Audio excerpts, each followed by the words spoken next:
25만 원씩 용돈을 사용하는데 보통 둘이 먹는 간식이나 가끔 데이트 비용으로 용돈 사용하고 모은 돈의 일부를 기념일 선물 사는데 사용하는데요. 저는 좀 남기고 있습니다. 네. 여기서 이제 아내분이 이제 속상한 얘기를 하는 거예요. 자, 용돈은 소비를 하기 위한 돈 아니냐. 네. 나처럼 좀 모아보면 어때? 라고 아내한테 얘기했는데 아내는 그렇게 돈을 따로 모을 거면 차라리 용돈을 줄이자. 괜히 그냥 통장에 있다는 게 마음이 좀 편한 거 아니겠어요? 그 부분에 대해서 아내분은 이걸 이해를 못 하시는 건가요? 어차피 우리가 같이 모아서 나가는 건데 각자의 모아둔 목돈이 있는 게 정말 큰 의미가 있는 건가? 약간 용돈의 취지가 좀 벗어난 거 아니냐? 약간 이런 느낌인 거죠.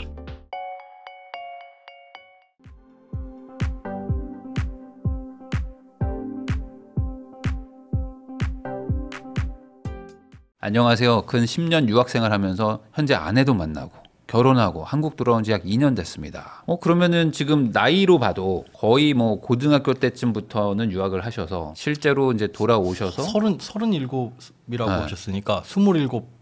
한국 돌아온 지 2년밖에 안 됐으니까. 그러면 12년 전. 네, 거의 뭐 20대쯤부터군요. 네. 20대부터는 유학을 가셔가지고 이제 한국 돌아왔으니까 생각보다 이제 한국 생활이 오래되진 않은 거죠. 네. 자, 유학 생활할 때 돈에 대해서 고민 안 하고 사셨어요. 그다음에 한국 돌아오고 나가지고는 그 고민을 시작했습니다. 지방에서 회사 생활하고 있는데 결혼 생활 9년 차, 아이 계획도 없는 딩크입니다. 매년 아내와 생각이 바뀌었는지 얘기를 나누는데 아마도 쭉 딩크일 것 같습니다. 소득은 실수령이 약 500만 원 정도의 외벌인데 이 외벌이면은 딩크가 아니에요. 아니죠. 이거는 싱크라고 싱크죠, 하죠. 싱크. 싱글 인컴인 거죠. 아내는 가정주부로 가끔 부업을 통해서 월 30만 원 정도 불규칙한 수입이 있고 저는 특성상 2, 30만 원의 수입이 있습니다. 네. 귀국 직후에는 옥탑방 원룸에서 살다가 현재 1억 6천 신혼부부 버팀목 전세 대출을 받고 네. 6천만 원의 대출도 받고 네, 부모님 한 대출. 2억 2천 정도가 어쨌든 다 대출이고 네. 돈이 그러니까 많이 없으신 많이 거예요. 없어요. 유학 갔다 와서 네. 돈이 이제 1,200으로 신축 오피스텔에 전세로 살고 있는 저희 고민은 세 가지인데 용돈 우선 25만 원씩 용돈을 사용하는데 보통 둘이 먹는 간식이나 가끔 데이트 비용으로 용돈 사용하고 모은 돈의 일부를 기념일 선물 사는데 사용하는데요. 저는 좀 남기고 있습니다. 네. 2년간 150을 모을 정도면은 1년에 75, 한 달에 그러면 한 6만 원씩은 6만 모으는 원 정도씩. 엄청난 거 아닙니까? 25만 원 중에 6만 원이면은 그쵸. 저축률이 4분의 1 정도는 이제 뭐 어마어마한 건데. 네. 그러면 이거는 진짜 쥐어 짜가지고 모은 거잖아요. 이건 네. 정말 이게 뭐 여유 있어서 모은 건 그렇죠. 아니거든요. 아니면 뭐 크게 그렇게 용돈도 안 쓰시는 편일 수도 있고요. 그래도 네. 25를 받아서 6만 원씩 저축한다는 네. 거는 쉽지는 않은데. 자, 근데 여기서 이제 아내분이 이제 속상한 얘기를 하는 거예요. 자, 용돈은 소비를 하기 위한 돈 아니냐. 네. 그래서 아내는 다 써요. 나는 6만 원, 7만 원 아끼고 아내는 25만 원 다 쓰고 있는데 나처럼 좀 모아보면 어때? 라고 아내한테 얘기했는데 아내는 그렇게 돈을 따로 모을 거면 차라리 용돈을 줄이자. 고정적금을 늘리자라고 얘기하면서 네. 도돌이표를 돕니다. 이거는 아내분이 당신 용돈 줄여 이게 아니라 나도 용돈 그렇게 크게 필요 없으면 안 쓰는 스타일이야. 아내분도 네, 아내분도 써요. 사실 뭐 대부분 소진한다는 게 그냥 허투루 쓰는 게 아니라 그렇게 모으신대요. 네. 아내분도 모으셨다가 좀 목돈이 생기면 그걸로 어머니 용돈 드리거나 선물 사드리거나. 네. 그러니까 나도 용돈 별로 필요 없고 당신도 그렇게 저축을 또 따로 할 거면 차라리 우리 같이 용돈을 줄여서 줄이자. 20으로 줄이자. 저축을 더 늘리자. 그거는 뭐 할 법한 얘기인 것 같기도 하고요. 자, 원래 용돈은 30이었는데 비슷한 이유로 반년 전쯤 25로 삭감됐습니다. 근데 이거죠. 남자 입장에서는 저 돈을 가지고 어찌됐든 간에 뭐가 됐든 내 마음대로 뭔가 할 수 있다. 그렇죠. 이게 내 마음대로 할 수 있는 돈. 내 돈. 그런데 아내분은 야 그러지 말고 그냥 우리 돈으로 모아서 합의하에 뭔가를 하자. 뭐 내가 더 쓰는 것도 아니고 저의 월급은 바람처럼 스쳐 지나가는 디지털 머니인데 유일하게 제가 자유롭게 사용할 수 있는 게 용돈이라 용돈을 어느 정도는 계속 확보하고 싶은데 이게 욕심일까요? 라고 해주셨습니다. 자, 두 번째 실비보험. 어머니가 1세대 보험 들어놨는데 얼마 전 이거 받아왔어요. 매달 12만 원을 납입하고 30년 만기로 절반 정도 납부했어요. 네. 와. 1세대 실손이니까 꽤 비쌀 거예요 지금. 그러면 남자분이 지금 용돈이 25인데 12가 보험이잖아요. 그러면은 그러니까 따로 내긴 하지만 용돈의 거의 50%잖아요. 그러니까 이건 상당히 많은 거 아닙니까? 꽤 비싼 거. 그리고 2009년에 가입을 하셨으면 상당히 오래 전이에요. 그때 당시에 이분 나이를 생각하면 벌써 몇 년 전이 한 15년 전이니까 10대 후반. 그럴 때 12만 원씩 납입을 했다 그러면 상당히 빵빵하게. 이거 고정인가요? 이거 고정이고 계속 이게 인상되지 않나요? 인상되는데 그 안에 이제 12만 원 안에 실손보험이 특약이 포함되어 있는 거죠. 여쭤보니까 한 4만 원 정도가 실비 특약이다. 그러니까 8만 원 정도 빵빵하게 가입하고 한 4만 원 정도 지금 실손 특약 때문에 거기에 계속 인상되면서 30년까지는 어쨌든 지금 12보다 더 높아지고 30년이 딱 지나가면 다른 특약은 냈으니까 끝나고 실비보험 특약만 딱 남아가지고 30년만 그때 가가지고 한 7, 8만 원씩 또 매달 내야 될 겁니다. 근데 지금 30년 납기로 해도 어차피 50대 초반이신데 네.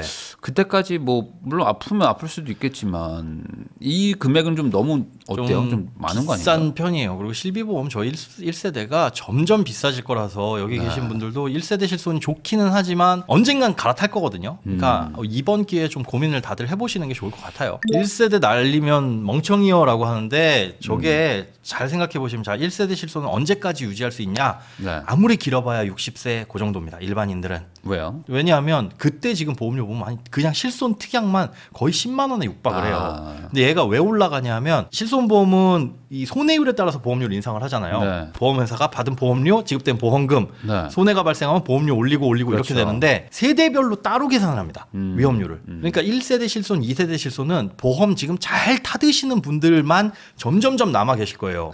이렇게 고민하시는 분들은 왜 고민하냐? 아픈 것도 아니고 아파도 병원 잘 안 가는데 난 병원비 잘 쓰지도 않아. 보험금도 잘 안 타. 이거 애매한데 보험료 비싼데 갈아타 버리면 결국 건강하고 보험금 안 타시는 분들 계속 빠져나가고 그러니까 보험금 타는 사람만 남아있구나. 네, 그러면 위험률이 계속 치솟을 거고 나중에 가면 지금보다 훨씬 가파르게 상승해서 무조건 60세쯤 되면 엄청나게 내네. 네, 돈이 여유가 있지 않는 이상 그때 갈아탈 건데 자 미래에 갈아탈 보험이라면 지금 혜택 안 받는 한 20, 30년 남으신 분들은 아예 아싸리 갈아타서 보험료 한 절반 이하 수준을 확 줄이고 차라리 그냥 그 돈으로 모아가지고 딴 거 하는 게 나을 수도 있다는 거. 괜히 안 아픈 기간 때 쭉 내다가 막상 아플 때 되니까 그렇죠. 막 인상이 너무 세져가지고 그때 갈아타는 부담스러울 게 수도 있겠네요. 그래서 좀 미래를 내다보고 생각을 하시는 게 좋을 것 같아요. 자, 뭐 이분들이 여유가 있으면은 뭐 끌고 가겠지만 지금 뭐 이제 용돈도 막 줄이고 하시는 상황이라 자 1세대 실비보험이 굳이 필요한 것 같지 않아서 저렴한 거로 갈아탈까 고민도 하고 있다. 요거에 대한 좀 답을 좀 해주신 것 같고 1세대 실비를 5세대 실비로 갈아타는 게 도움이 되는 유인책이 나올 것 같기도 합니다. 그러면은 큰 틀에서 이분들은 뭐 아이도 안 낳을 거라면 갈아탄다가 좀 맞는 걸까요? 저도 지금 2세대 실손인데 요거 갈아탈지 말지 조만간 결정할 것 같거든요. 조금 더 끌고 가다가. 네, 왜냐하면 그만큼 내는 돈이 아직까지는 크게 지금 재정적으로 부담이 안 될 뿐더러 가끔 가다가 병원 가가지고 아플 수도 있으니까. 저 무릎이 얼마 전에 아파가지고 갔는데 이제 물어봐요. 실손보험 몸으로 도수치료 되는 거 아시죠? 정도. 그거 압니다. 그러면 이제 자연스럽게 도수치료 그거 하면 한 15만 원, 20만 원 돈이니까. 그러면은 1세대, 2세대는 막 다 해줘요. 거의 다 해요. 그러면 안 받는 게 이상한 거네요. 그렇죠. 안 받는 게 이상한 거니까 그걸 한번 그렇게 치료를 받고 나면 이거 본전 뽑았는데 이 생각이 들어요. 그러니 1세대, 2세대 실손보험의 손해율이 급증할 수밖에 없는 거고. 급증하겠네요. 그런 사람들만 남아있게 되는 겁니다. 한 1년 정도 더 넣다가 유인책 확인해보고 갈아타는 게 나을지 4세대로 갈아타는 게 나을지 모르겠습니다. 보험에 대해서 잘 몰라가지고 저와 아내 보험을 어떻게 구성하는 게 좋을지도 한번 조언 좀 해주시면 좋겠다. 그러면은 아내분도 그렇고 두 분 다 그냥 어차피 근데 자녀가 안 낳으실 거라면 뭐 그렇게 대단하게 뭘 할 필요가 있을까요? 그렇죠. 그런데 지금 구조상으로 봤을 때 지금 남편분만 일을 하시잖아요. 이분이 아프거나 다치거나 무슨 치명적인 뭔가가 생기면 여기 지금 모아놓은 돈이 얼마냐 되느냐에 따라 가지고 크게 흔들릴 수 있습니다. 그 정도의 준비는 해야 되는데 조금 빵빵한 것 같다. 또 이제 주식 부동산에 대한 고민도 있는데 실수령 500으로 지방에서 살면서 저축에 40에서 50% 저축하고 욕심부리지 않고 살면은 노후 준비는 할 수 있습니다. 지방에 살면 사실 부동산 때문에 고민하는 게 별로 없어요. 맞아요. 대출 조금 받고 하면은 웬만한 분들 다 신축에 살 수 있고 뭐 욕심 조금 안 해도 크게 다른 게 공무원이면 소득이 똑같잖아요. 지방사나 뭐 서울사나 이분들의 삶의 질이 지방의 공무원들 완전 다르더라고요. 이렇게 여유로울 수가 없다. 제일 큰 차이가 대기업인데 그 정유공장 뭐 이런 것 때문에 저기 남해 가 있거나 뭐 아니면 대기업이신데 뭐 관리직이라서 저기 공장 때문에 뭐 저기 경상도 가 있는 분들 엄청 빵빵하게 살아요. 차부터 달라요. 차가 제네시스도 조금 좀 타기 애매해. 그런 동네들. 그래서 이분은 그렇게 벤츠 많고 재벌이 되셨나 싶은데. 근데 집값이 워낙 싸기도 하다 보니까 뭐 집이 뭐 신축이면 비싸지 뭐 한 15년 20년 된 것도 뭐 3억 4억짜리도 많거든요. 그런데 살면은 뭐 돈이 남죠. 주변 이야기 들으면 내 집 마련은 해야 될 것 같고 부자 돼야 된다는 얘기도 막 들리면서 욕심 부리면서 살아야 되는지 흔들립니다. 전세 자금 제외하고 순자산 약 2억을 가지고 있어요. 그러면은 아까 말한 대출 받아서 집 얻은 거는 그거고 대출 이자대로 내고 있고 이건 이자가 싸니까 따로 이제 예금하고 주식도 가지고 계신 앞으로 부동산에 대해서 진지하게 진지하게 고민해야 되는데 어떻게 될지 이것도 좀 조언을 부탁드리겠습니다. 라고 하셨습니다. 자, 주거가 2억 3,500인데 대출로 대부분 이제 충당하셨고 이자 40만 원. 그러니까 1,000만 원 조금 더 된 보증금의 이자니까 한 1,000에 40 정도. 그 정도에 살고 있는 거니까 여유가 있죠. 당연히. 자, 거기다 이제 아내분 일 안 하시니까 차 한 대면 충분하고. 그럼 뭐 걱정이 없죠. 걱정이 없어요. 그러니까 지금 뭐 딱히 불편한 거 없는데 주변에서 자꾸 집을 사라, 뭐 자산을 모아야 된다 이런 얘기를 계속 들리니까 내가 지금 뭔가 액션을 취해야 되나 말아야 되나 이것도 걱정이신 거죠. 그러니까 아이도 없고 그러면은 뭐 딱히 모아서 뭐 조금 쓰면 되는데 둘이 또 쓰는 성향도 아니니까 돈은 따박따박 쌓이는. 매년 성과급도 1,000만 원 나오는데 또 예금저축으로 다 들어가고 있어요. 보통 성과급 나오면 어디 여행이라도 가시는데 그런 것도 안 하시고. 그중에 한 10%는 보상 소비. 저 정도는 뭐 해도 돼요. 해도 됩니다. 포기할 수 없는 건 용돈.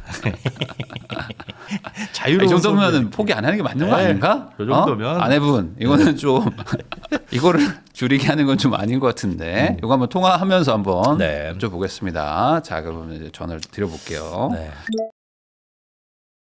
용돈 지켜님 안녕하세요. 안녕하세요. 네네. 지금 다 봤어요. 내용은 다 봤고 사실 지금 현 상태로는 뭐 딱히 경제적인 문제는 없으시네요. 네네 맞습니다. 네. 근데 이제 아내분도 그렇고 본인도 그렇고 둘 다 용돈 25만 원에 살고 계신 거죠? 네네. 아내분은 그러면은 그 25만 원 안에서 딱 자기 용돈 쓰고 이렇게 뭐 더 오바되거나 그런 건 없는 거고요. 와이프 둘 다 거의 5번은 안 되는 것 같고요. 네. 그 안에서 잘 쓰고 지내고 있는데 사실 저 글을 쓸 때 약간 와이프가 용돈을 줄이자라고 크게 말을 해서 갈등이 된다 약간 좀 이런 느낌이 감정적으로 너무 감성적이었. 사실 사실 와이프가 지금 저희 집 이런 자산 재테크 선장이거든요. 그래서 와이프가 하자는 대로 했더니 지금 순자산 2억이 사실 모인 거고 결혼해서 살면서 그래서 와이프 말이 되게 대부분 맞아서 그대로 하면은 잘 되겠다 싶은데 이 용돈도 저희가 조금 더 저축액을 늘리려고 하면 가장 우선적으로 고민해야 되는 게 용돈을 줄이는 건데. 그렇죠. 근데 용돈보다 사실 보험료를 줄이는 게 더 보험료를 줄이는 게 더 빠른 거 아닌가요? 뭐 그것도 같이 고민으로 이제 들은 거죠. 두 분이 뭐 어떤 뭐 가족력이 있다거나 뭐 건강이 안 좋거나 뭐 그러신가요? 혹시? 보험료는 딱히 없습니다. 그런 것도 없으시고. 그러면 뭐 아예 무보험으로 살으라는 게 아니라 뭐 좀 금액을 좀 낮출 수는 있잖아요. 아내분도 좀 보험을 많이 내세요? 지금 와이프가 실비 보험 그냥 한 2, 3만 원 정도 내고 있고요. 저만 이제 이 1세대 실손 12만 원을 내고 있는데 저도 그거를 조금 줄이고 싶은 마음이 좀 있긴 하거든요. 이게 두 분이 합쳤을 때 보험료 치고는 괜찮네요 싶은데 대부분을 남편이 차지하고 아내분은 2만 원짜리 실손 하나 딱 있는 그런 상태예요. 그러면은 본인은 재테크나 이런 거는 뭐 전혀 잘 모르시고 아내분만 하시는 스타일인가요? 와이프가 이제 고민을 많이 하고 이제 정보 공부해가지고 하고 보통 둘이 산책을 되게 자주 다니는데 산책하면서 서로 얘기하면서 저는 이제 어깨 너머로 들으면서 요런 게 있구나 이렇게 지금 아는 거죠. 그럼 아내분이 주부가 아니라 전업 투자자네요. 그죠. 아내분이 전업 투자자예요.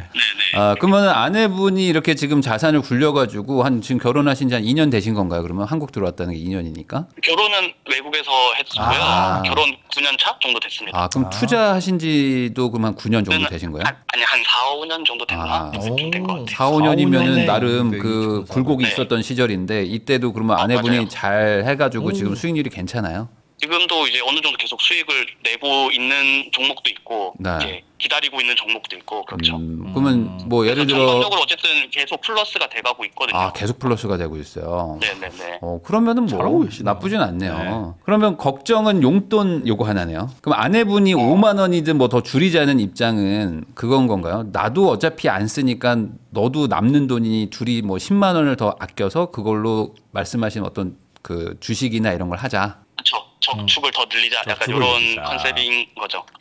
그래서 사실 와이프도 그렇고 저도 그렇고 아까 글 쓸 때는 좀 보수적으로 적었는데 거기 10만 원, 15만 원 남을 때도 되게 많거든요. 솔직히 와이프한테 말은 안 했는데 꽤 많이 남을 때도 있단 말이죠.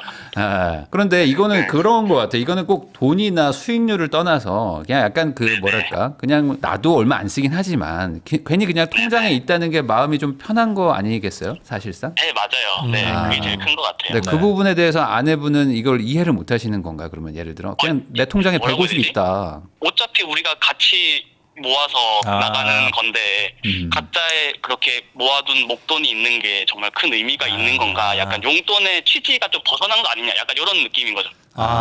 이거는 근데 저는 지금 남편분 용돈 지켜님이 하시는 걸 대단히 추천드려요. 모든 그 결혼하신 가정에 맞벌이든 외벌이든 이게 문제가 같이 돈 관리하는 거는 우리가 돈을 자산을 잘 모으고 효율적으로 불리기엔 굉장히 좋은데 그렇게 하다 보면 내 돈이 없어요. 네. 내 거라는 개념이 없어지거든요. 나중에 돼서 맞벌이에서 외벌이로 전환하거나 아니면 은퇴를 하거나 이렇게 됐을 때 분명히 개인적인 용도로 사용할 뭔가 지출처가 반드시 생기는데 아내는 모르고 나만 아는 가까운 지인의 뭐 경조사 이런 것들이라든가 뭐 시시콜콜한 그런 것들에 있어가지고 개인 돈이 없으면 불편한 일들이 많이 생겨가지고 용돈은 반드시 크든 작든 마련을 해놓고 그 안에서 조금 아껴 써가지고 내 비자금을 마련하셔라라고 추천은 드리는데 다만 그렇다고 해서 용돈을 각각 뭐 100만 원 이렇게 할 수는 없잖아요. 그쵸. 그래서 우리가 저축을 해야 된다라고 지출을 줄여야 된다라는 생각이 들었을 땐 가장 먼저 줄일 수 있는 게 용돈과 외식비인데 지금 좀 전에 말씀하신 것대로 한 달에 한 10만 원 넘게 남을 때도 있다라고 하면 약간 여유는 좀 있는 편인 것 같아요. 근데 저는 사실 솔직히 용돈 줄이자고 하면 줄일 수 있고 충분히 줄일 수 있는데 심리적으로 조금 꼭 줄여야 할까? 다시 못 올릴 것 같은데 약간 이런 것가 있는 거죠. 그렇죠. 근데 제가 봤을 때는 지금 지출이 많은 거 아니에요? 그렇게 말하기에는 이래저래 다른 돈들이 좀 나가는 것 같은데요. 네, 다른 지출들도 분명히 있고요. 네. 근데 이제 용돈 둘이서 같이 데이트를 나가거나 뭐 배달을 시키거나 이런 거는 대부분 뭐 용돈에서 해결하는 거죠. 식비나 이런 거는요. 좀 식비 약간 이런 거 장보는 생활비 이런 거는 이제 공용 이제 신용카드로 이제 결제를 하고요. 네. 그러니까 지금 제가 봤을 때 용돈에서 막 줄인다기보다는 용돈이 남는 이유가 다른 걸 그냥 쓰셔가지고 용돈이 남는 것 같은데 이게 순수 용돈 아니에요 이거? 말 그대로? 그쵸. 사실 그런 것 때문에 와이프가 용돈을 줄여도 괜찮지 않을까라고 얘기를 하는 거인 것도 맞아요. 제가 봤을 때 용돈을 줄일 게 아니라 다른 생활비를 줄이는 게 맞는 것 같은데요. 저축률이 아주 높지 않으시거든요. 네. 두 분이서 사시는 거 기준으로 봤을 때. 갯돈은 왜 이렇게 많아요? 갯돈이 14만 원이 뭐예요 저거에? 갯돈이 저희 양가 부모님께서 나이가 같으세요. 그리고 칠순이 곧 오거든요. 그래서 약간 이 양가 부모님들 칠순이 한 번에 도래했을 때 좀 대비해서 좀 돈을 미리 모으자 해가서 조금 갯돈을 좀 내고 있는 게 있거든요. 네. 경조사비도 뭐 꽤 높으신 편인 것 같고. 이것도 뭐 경조사비를 저희가 양가 이제 명절 때 양가에 드리는 선물, 양가 부모님 생신 선물 드리는 거 말고는 크게 많진 않은데. 그래요. 더 줄일 수 있을까 잘 모르겠어요. 이 줄이는 게 맞는지 잘 모르겠어요, 사실. 네. 그게 사실 이게 뭐 어떤 그 말씀하신 것처럼 이제 미래에 내가 뭐 어떤 목표를 가지고 있느냐에 따라서 다르긴 한데요.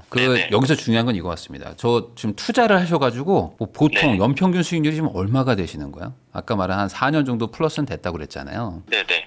그게 중요할 것 같습니다. 연평균 수익률 제가 따로 체크를 안 해봐가지고 대략 잘 모르겠네요. 대략 지금 이거를 사실 재테크 이런 거를 좀 제가 관심을 갖기 시작한 게 한 한국 돌아오고 나서라서. 그럼 한 2년간은 2년간이요? 네, 최근에. 그래도 한 5% 정도는 되는 것 같거든요. 5%라면은 사실 이게 그 전업 투자자라고 말하기는 좀 어려운데. 네, 그러니까 수익률이 높지 않다면 지금 제가 말씀드린 건 약간 익절을 한 금액들을 좀 얘기를 하는 거예요. 평가 금액 말고 평가 금액 쪽은 제가 정확하게 아는 게 없어서 관심이 없지. 그쪽에는 관심이 별로 없고. 그래요.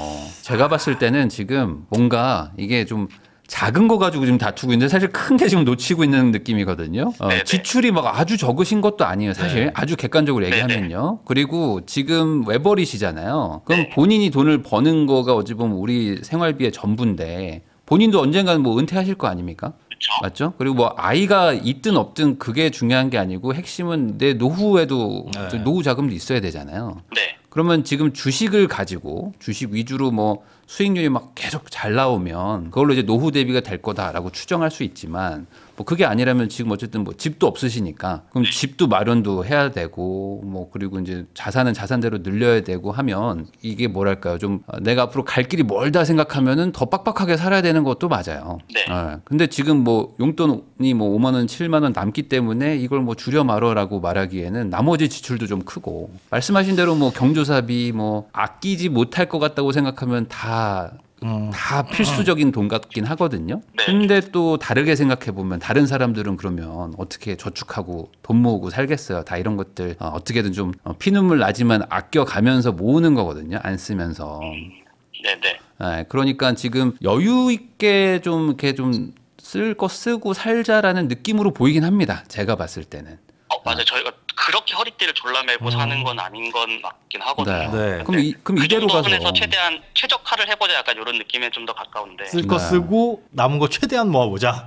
그래서 뭐 지금 자산이 뭐 아예 없다라고 말하기는 어려운 금액대이긴 한데 그렇다고 해서 뭐 자산이 막 엄청 많은 건 아니기도 하고 그냥 평범인 것 같아요. 네. 평범 정도. 네. 지금 상태에서 뭐 한 5억 언저리 5억에서 6억 사이 집을 산다 하면 저축 사실 아무것도 못하는 거의 그런 상황 쪽으로 갈 거고 대출 원리금 상환 쪽으로 가면 그 아내분은 혹시 뭐 일하고 싶어 하시는데 뭐 못 하시는 건가요? 뭐 어떻게 되는 거죠? 왜 혼자 일을 하고 계세요? 와이프 같은 경우에는 저희가 한국으로 이제 돌아왔을 때 와이프가 이제 제 직장을 따라서 이제 여기를 와놓으니까 연고지도 없는 곳에 와 있는 거거든요.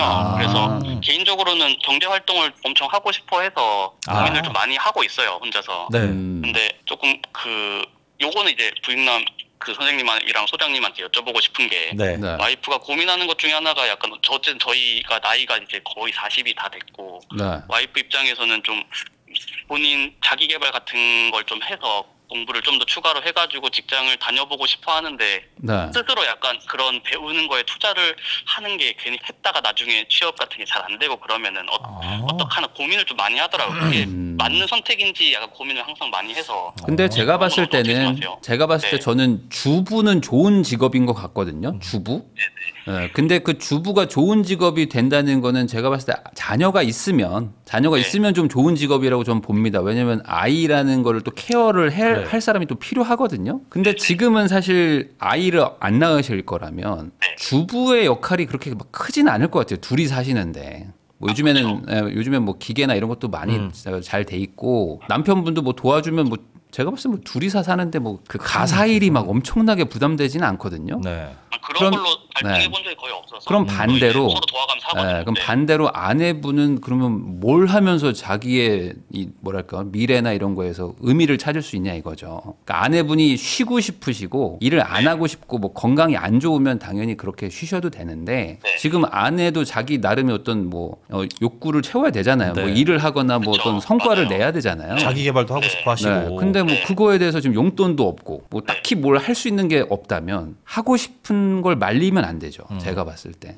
오히려 적극 권장하시는 게 맞을 것 같거든요. 그리고 만약에 그 자기 개발 하고 싶다라고 하시는 게 진짜 큰 돈이 들어가는 거면 고민할 법한데 그런 게 아니고 지금 우리가 생활비 조금 줄이거나 용돈 조금 줄여서 하실 수 있는 거나 아니면 뭐 저축에 지금 남는 돈 최소한 뭐 250 플러스 한 3, 40은 최소한 저축을 하시는 거잖아요. 네. 그런데 거기에서 크게 무너지지 않으면 전 거기에 돈 투자하는 건 진짜 말 그대로 투자라고 생각해요. 나중에 잘못돼서 뭐 그걸로 인해 가지고 취직을 못해서 내가 들인 돈 대비 아이고 취직 못해서 돈 못 받으면 어떡해라는 고민은 지금 단계에서 하실 이유는 전혀 없고 그리고 나이가 늦은 것도 아니다. 아직 마흔도 안 되셨잖아요. 제가 제 경험상으로 봤을 때는 그 37, 36 요 나이가 제일 좋아요. 뭐든 하기 제일 좋고 왕성하고. 거기다가 지금 그 아내분이 그 아까 투자를 좀 이렇게 주로 어쨌든 하신다는데 혹시 뭐 단기 트레이딩 막 단타 하시고 막 이러시나요 혹시? 아침 9시부터 3시까지는 아무것도 못 하고 막 전화 못 받고. 아니요. 그 단기 트레이딩을 이제 맨 처음에 주식 시작했을 때 그런 걸 조금 했었는데 하다가 직장 미장을 다 했었거든요. 네. 근데 그렇게 하다가 요거는 자기랑 안 맞는 것 같다 해서 조금 더 중장기 투자 위주로 하거든요. 그러면 뭐 일하는데 아무 문제 없네요. 그러니까 시간적으로는 있는데 이제 본인이 하고 싶은 거를 조금 더 고민을 많이 하고 있는 것 같아요. 항상 그걸로 스트레스 많이 받아 하거든요. 그러면은 제가 봤을 때는 아내분이 요즘에는 뭐 한국에서 무슨 일을 하든지 간에 뭐 일자리의 어떤 뭐 난이도 이런 건 차이가 있겠지만 월 뭐 200 정도는 다 받잖아요. 최저임금이라는 게 있으니까. 그러면 뭐 아내분이 지금 뭐 제가 단순히 생각해봐도 집안일이라는 게 막 하루 종일 돌아가는 건 아닐 거고 꽤 많은 시간이 남을 것 같은데 그러면 이런 상황에서 일을 안 할 이유는 하나도 없을 것 같아요. 그리고 본인도 앞으로 거의 뭐 몇십 년을 더 사셔야 되는데 어떤 자기만의 어떤 성과나 이런 것들을 내지 않고 그냥 계속 집에만 있을 수도 없는 거 아니겠습니까? 또 본인 스스로 뭔가 배우고 싶다고 하셨잖아요. 아내분도. 그게 뭐 어떤 분야는 정하셨어요? 아니면 뭔가를 배워보고 배우고 싶은데 돈을 괜히 들여가지고 배우는 건 조금 부담인데 이런 생각이신 거예요? 두루두루 하고 싶은 건 많은데 최근에 얘기했던 건 약간 미술 치료나 상담 같은 것 쪽을 해보고 싶다 약간 이런 얘기를 하더라고요. 저는 그거 좋네요. 적극 찬성이요. 미술 치료나 이런 거 그쪽 전공을 하셨나요 혹시? 그 예술 쪽 전공을 했었거든요. 그러면 미술 치료 저 주변에 하시는 분이 계시기는 한데 자세한 뭐 말씀은 나눠보진 않았지만 그 분야도 전문성 가지고 하게 되면 상당히 확장이 넓어지는 분야더라고요. 네네. 그거는 전공이 또 그쪽이시면은 충분히 해보시고 개인 역량 잘 펼치실 수 있을 것 같은데요. 뭐 대학원을 가신다든지 뭐 관련된 자격증을 따시든지 해가지고 뭐 그 돈이 뭐 우리 지금 부부의 어떤 뭐 자산을 막 휘청이게 할 정도의 금액은 아니니까 그거를 좀 같이 병행하시면서 아니면 당장 거기에 돈 쓰기에 좀 부담스러우시면 간단한 알바 같은 거 하시면서 학비 정도는 제가 봤을 때 뭐 금방 모을 것 같거든요. 지금 우르릉님이라는 분이 그쪽 일 하시는데 애기 낳아도 일하기 쉽고 프리랜서로도 일하기 가능해서 아주 좋다고. 근데 중요한 거는 제가 봤을 때 아내분이 하고 싶다고 하면은 지금 같이 일을 하시는 게 여러모로 좋다. 여러모로. 왜냐면 집에 있으라고 하는 것도 고역입니다. 나가겠다고 하는 거는. 맞아요. 그래서 그렇게 하시는 게 좋을 것 같고요. 크게 봤을 때는 근데 뭐 그 두 분이 큰 욕심은 없으신 것 같지만 뭐 계속 전월세로 막 이렇게 이사 다니거나 그러시는 걸 원하시는 게 아니라면은 뭐 큰 집이 아닌 선에서 그냥 집 하나 마련하시는 건 저는 좋을 것 같기도 해요. 그래도 지방에서 집을 사는 거랑 약간 서울 갭 투자 같은 걸 하는 거랑 굳이 고민을 해봐야 되는 요소일까요? 그런 부분은. 근데 이제 두 분이서 이제 주식을 얼마나 잘 하고 잘 운영하느냐에 따라 다른 것 같은데 뭐 주식 아까 말씀하신 대로 한 4년 정도 하셨다고 했으니까 여기서 유의미한 수익률이 나온다. 예를 들어 뭐 연 평균 한 10% 이상은 우리는 무조건 벌었다. 뭐 이런 자신감이 있으시면 저는 뭐 굳이 뭐 집을 안 사기보다는 아주 작은 집 아니면 정말 그냥 실거주만 가능한 집 그 정도 있잖아요. 뭐 대출을 막 무리해서 받는다든가 이런 거 말고요. 그러니까 투자성까지 막 고려하지는 말고 어차피 이 동네 계속 사셔야 되죠. 그러면은 뭐 계속 전월세를 돌아다니실 수는 없으니까 대출 많이 안 받고 사는 거 정도는 저는 뭐 나쁘진 않을 것 같습니다. 근데 이제 주식에서 뭐 그렇게까지 수익률이 많이 나오는 게 아니라면 이제 투자까지 고려한 부동산 매수를 해볼 필요는 있겠죠. 근데 어차피 이 동네를 떠나지 못하시면 그렇다고 뭐 아내랑 주말 부부 하실 건가요? 뭐 그런 것도 아니신 거죠. 네, 그러면 이래나 저래나 뭐 실거주할 집은 하나 있어야 돼요. 근데 그 집을 막 대출 끼고 엄청나게 무리해서 살 거냐, 아니면 뭐 대출을 최소화해서 그냥 집값 빠지면 뭐 어쩔 수 없지 뭐 그냥 생활비 뭐 거주비 썼다라고 생각하고 그냥 손해 감수한다 정도로 사거나 뭐 둘 중에 하나지. 아예 무주택을 유지하시면서 뭐 서울에 집은 하나 있는데 거기 들어가진 못하고 우린 계속 뭐 여기 지방에 살면서 계속 뭐 전세 올려달라고 뭐 월세 뭐 바꿔달라고 하는 거에 시달리는 그것도 스트레스거든요. 네, 그래서 집 하나를 마련한다는 건 저는 좋은 것 같은데 그러려면 저축률이 좀 더 높아야 되거든요. 소득을 늘리는 그럴 거면 소득을 늘리면 되죠. 아내분이 일하시면 되죠. 그럼 저축률이 확 올라가니까. 어차피 두 분이 소비 성향이 높지 않으시니까 그렇게 해서 차근차근 가시면 되지 않을까 싶고요. 부모님 대출도 갚으시기로 한 거죠? 갚고 싶은데 언젠간 갚아야 되지 않을까 안 갚고 싶으면 안 되죠. 떼먹을 생각이네 보니까 지금.